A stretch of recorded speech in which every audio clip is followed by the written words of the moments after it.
गोदाष्टकं नमस्तेऽस्तु गोदादेवी विष्णुचित्तसुपुत्रिणे तुलसीवनोद्भवे देवी गोदादेवी नमोऽस्तु ते।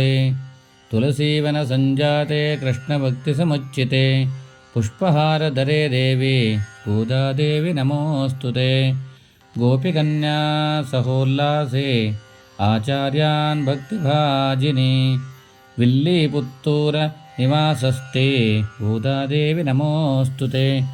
श्रीरङ्गमङ्गलेकरे देवी रङ्गनाथर्यस्थिते षोढीकुडुतप्रिये देवी गोदादेवी नमोऽस्तु ते।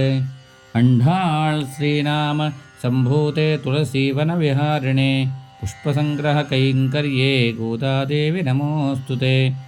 धनुर्मासव्रतानिष्ठे गोपीकन्या स्नेहसाकाङ्क्षिणी श्रीकृष्णप्रियकरे देवी गोदादेवी नमोऽस्तु ते।